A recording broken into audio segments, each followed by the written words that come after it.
దేవుడు మన జీవితాల్లోకి సవాళ్లను మరియు సమస్యలను రెండు ప్రధాన కారణాల వల్ల తీసుకువస్తాడు. మీకు శిక్షణ ఇవ్వడానికి మరియు మిమ్మల్ని బయటపెట్టడానికి. ఈ రెండు శక్తివంతమైన విభాగాలను మనం విశ్లేషిద్దాం. కారణం 1. మీకు శిక్షణ ఇవ్వడానికి. మీరు సమస్యలను ఎదుర్కోవడానికి మొదటి కారణం శిక్షణ కోసం.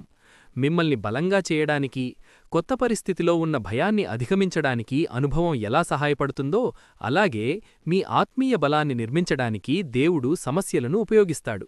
మిమ్మల్ని పరీక్షించడానికి, మీరు ఎక్కడ నిలబడి ఉన్నారో దేవుడు చూడాలనుకుంటున్నాడు. సమస్య వచ్చినప్పుడు మీరు ఇంకా నమ్ముతున్నారా? మీరు ఇంకా ప్రార్థిస్తూ దేవుణ్ణి ఘనపరుస్తున్నారా? ఆయన విడిపింపును చూపించడానికి. కష్టకాలంలో మీరు ఆయనకు మొరపెట్టేరా ఆయన మిమ్మల్ని విడిపిస్తాడు. తద్వారా ఆయన మిమ్మల్ని విడిపించి, ఆయన ఎల్లప్పుడూ మెలకువగా ఉండి మిమ్మల్ని కనిపెట్టుకుని ఉన్నాడని నిరూపించుకుంటాడు.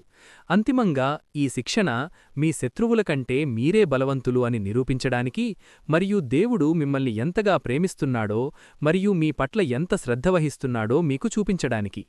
కారణం 2. మిమ్మల్ని బయటపెట్టడానికి. దేవుడు శ్రమలను అనుమతించడానికి రెండవ కారణం మిమ్మల్ని బహిర్గతం చేయడం.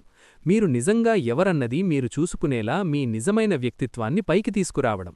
ఆయన ఖచ్చితంగా దేన్ని బయటపెడతాడు? భయం. మీ హృదయంలో దాగి ఉన్న భయాలను సమస్యలు వెల్లడిస్తాయి. సోమరితనం. మీరు ఆశీర్వాదం కోసం ప్రార్థిస్తుండవచ్చు, కాని పనిచేయడానికి నిరాకరించి ఉండవచ్చు. మరియు దేవుడు ఆ ఆత్మీక మరియు శారీరక సోమరితనాన్ని బయటపెట్టాలనుకుంటున్నాడు. అసూయ.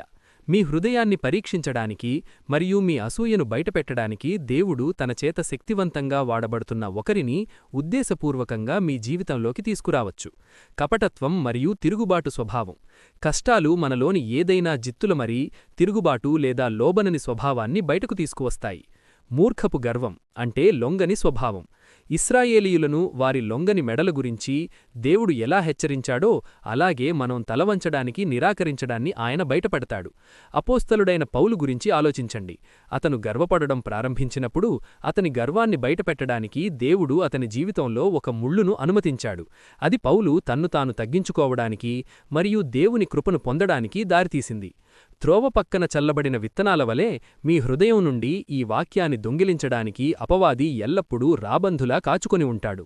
వాణ్ణి అనుమతించకండి. బదులుగా ఈరోజు మిమ్మల్ని మీరు తగ్గించుకోవాలని ఎంచుకోండి. మరియు రాజు దావీదు వలె ప్రార్థించండి. దేవుణ్ణి ఇలా అడగండి: నా హృదయాన్ని పరిశోధించు, నన్ను కడుగు మరియు నన్ను శుద్ధిచెయ్యి.